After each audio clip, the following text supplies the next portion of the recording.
আবারও খবরের শিরোনামে সন্দেশখালী। এই সন্দেশখালীতে আবারও কি শেখ শাহজাহানের যে ত্রাস সেটা কাজ করছে। দেখুন, সন্দেশখালীতে সংখ্যালঘু বিজেপি নেতার বাড়ি, তার বাড়িতে একেবারে গুলি বৃষ্টি। আর এই ঘটনায় অভিযোগের তীরটা কার বিরুদ্ধে? অভিযোগের তীর জেলবন্দি শেখ শাহজাহানের বিরুদ্ধে। অভিযোগ উঠে আসছে এই শেখ শাহজাহানের সাগরেদরাই নাকি এই সমস্ত কাজকর্ম করে যাচ্ছে। পরপর গুলি। শাহজাহান বাহিনীর হাতে এখনো প্রচুর অস্ত্র শস্ত্র আছে, পরিচালনা করছে শেখ শাহজাহান। সন্দেশখালীতে বিজেপি নেতার বাড়ি লক্ষ্য করে গুলি বৃষ্টি, পিছনে কি শেখ শাহজাহানের অনুগামীরা? সন্দেশখালীর খাস সাগদ হয়ে জুম্মান শেখের বাড়ি লক্ষ্য করে গুলি চলার ঘটনায় ফের চর্চায় জেলবন্দি শেখ শাহজাহানের নাম। শুক্রবার রাতে হামলার ছাপ এখনো স্পষ্ট। আতঙ্ক চেপে বসেছে জুম্মানের পরিজনদের মধ্যে। ঘটনার পরই বিজেপি নেতার বাড়িতে যায় পুলিশ, পৌঁছায় কেন্দ্রীয় বাহিনীও। পরপর 5-6 রাউন্ড গুলি তো হবেই, অনেক গুলি চলেছে, গত গোনা যায়নি লোকের ভিড়ে। মাননীয় মুখ্যমন্ত্রীর কাছে চাই যে আমার ভাইয়ের যেন জীবন রক্ষা হয়।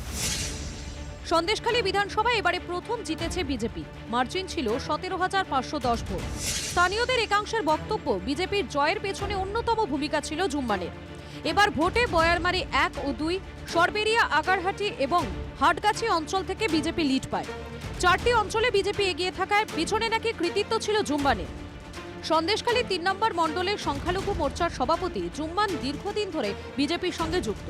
তার অভিযোগ, রাজনৈতিকভাবে পেরে উঠতে না পেরে হামলা চালায় শাহজাহানের বাহিনী। যারা শাহজাহান শেখের অনুগামী, শাহজাহান বাহিনীর তাণ্ডবে আমারে আজকের মেরে দিচ্ছিল।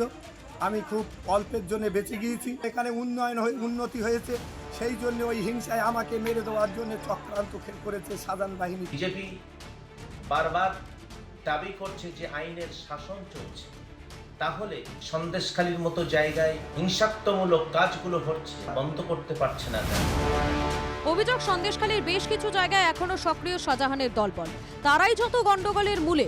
জেলে থেকে তাদের নির্দেশ দিচ্ছে শেখ শাহজাহান। বসিরহাট থেকে নূর আলমের রিপোর্ট, টিভি 9 বাংলা।